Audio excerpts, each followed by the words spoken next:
Are we truly alone in this vast, ancient universe? It's a question that has haunted humanity for as long as we've looked up at the stars.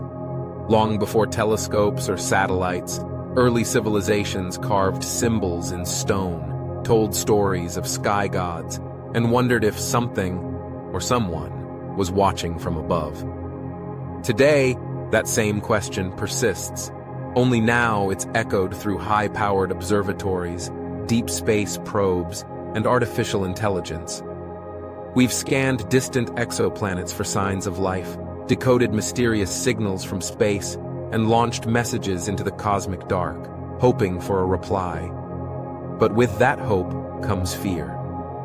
Because if aliens do exist, what are they really like? Are they peaceful explorers, advanced and wise, eager to share knowledge with a younger civilization? Or are they cosmic predators, seeking out planets like ours for conquest and survival? In our pursuit of truth, we might not just uncover life beyond Earth. We may discover where humanity stands in the food chain of the universe. And that's the chilling reality behind the question. If we find them, what if they're not friendly? Welcome to a journey through possibility, peril, and the ultimate mystery.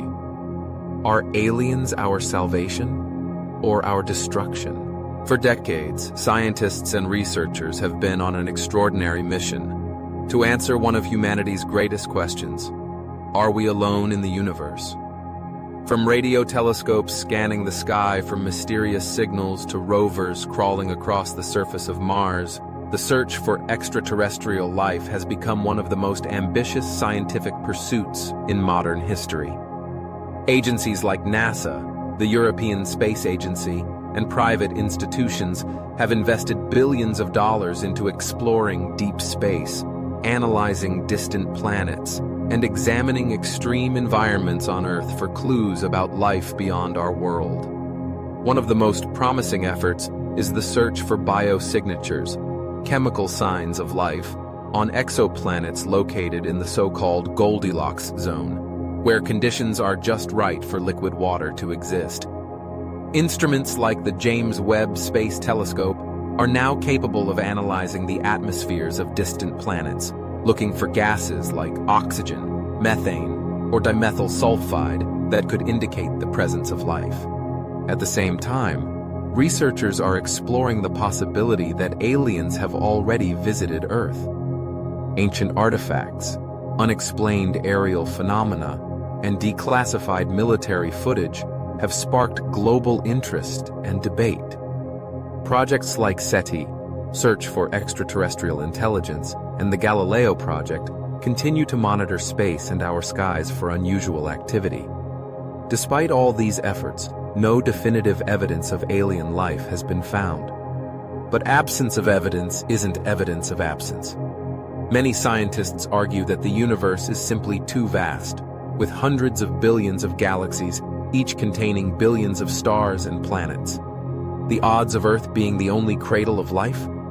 Incredibly slim. The search continues, driven by curiosity, by wonder, and by the belief that out there, among the stars, we may one day find something, or someone, looking back. And when that day comes, everything we know about our place in the cosmos could change forever. Not all visions of extraterrestrial life are grim or apocalyptic. In fact, many scientists, futurists, and thinkers argue that if intelligent alien civilizations exist, they may be more advanced not only in technology, but also in ethics, cooperation, and peace. Why? Because in order to survive long enough to master interstellar travel, a civilization likely must overcome internal conflict, learn sustainable resource management, and achieve global unity. These are the very hurdles humanity still struggles with today. So if we encounter aliens, some believe they may have already faced and solved the same challenges we now face. This line of thinking gives rise to an optimistic view: aliens as mentors, partners, or even cosmic friends. Imagine an advanced species that sees humanity not as a threat or a resource, but as a younger civilization in need of guidance. They might offer solutions to problems like climate change, disease, energy scarcity, or war. They could help us build technologies we've only dreamed of. Faster than light travel, unlimited clean energy, or even medical breakthroughs that extend life. In this hopeful scenario, first contact wouldn't be an invasion. It would be a collaboration, a joining of minds across the stars. Science fiction has long explored this possibility, from the peaceful Vulcans of Star Trek to the enlightened beings in Contact. These stories aren't just fantasy, they reflect humanity's deepest hopes, that in the vast loneliness of the universe, we are not only seen, but welcomed.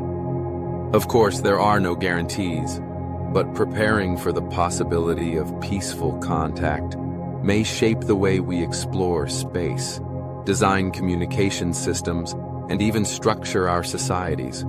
After all, if we expect hostility, we might meet it with hostility. But if we prepare for peace, we might just make it possible. Because in the end, it's not just about finding aliens. It's about becoming a civilization worth finding. While the idea of peaceful aliens inspires hope, many experts warn we should be just as prepared for a darker possibility. That advanced extraterrestrial beings may not come as allies, but as conquerors. History gives us reason to be cautious. When technologically superior civilizations encountered less advanced ones here on Earth, the result was often colonization, exploitation, or extinction. The meeting between Europe and the Americas in the 15th century brought devastating consequences for indigenous peoples. So what might happen if Earth is discovered by a civilization with the power to cross galaxies? Some scientists, like Stephen Hawking, openly warned against broadcasting our location into deep space. If aliens visit us, he once said, the outcome might be similar to when Columbus landed in America, which didn't turn out well for the Native Americans. In this view, advertising our presence to the universe might be a dangerous gamble. There's also the possibility that aliens, even if not malevolent, might view humans as insignificant, or worse, as a threat. They may seek Earth's resources, or see our violent tendencies as justification for containment or elimination. If their technological edge is as vast as we imagine, we might stand no chance of defending ourselves. Science fiction often taps into these fears. From War of the Worlds to Independence Day, the idea of alien invasions has haunted popular culture for decades. But these stories echo a very real concern. We don't know their intentions. And until we do, caution may be the wisest approach. Perhaps that's why many governments are hesitant to disclose what they know. If we're not ready to face each other peacefully on Earth, are we really ready for contact with something far more powerful? In the silence between stars, there may be danger or deliverance. But if the universe is watching us, the question becomes, what will it see? As we stand on the edge of cosmic discovery, the truth is both thrilling and terrifying. We may not be alone. And if we're not, the nature of that encounter, friendly or hostile, could define the future of our species. The question isn't just whether aliens exist, it's whether we're prepared to meet them. Do we approach the stars with humility, wisdom, and the desire to learn? Or do we reach out impulsively without understanding the risks? Our science is advancing rapidly, telescopes scanning distant planets, AI decoding signals, rockets reaching farther than ever before. But wisdom must keep pace with technology. We don't know if the first contact will come tomorrow or centuries from now. We don't know if it will bring peace or peril. What we do know is this: the way we treat our own planet and each other may say more about humanity than any message we could send into space. In the end, the search for extraterrestrial life is also a mirror, reflecting who we are and who we might become. The choice is ours, to fear the unknown or to prepare for it with courage, caution, and hope. Because if they're watching, they're also judging. And maybe, just maybe, how we treat each other will determine how they treat us.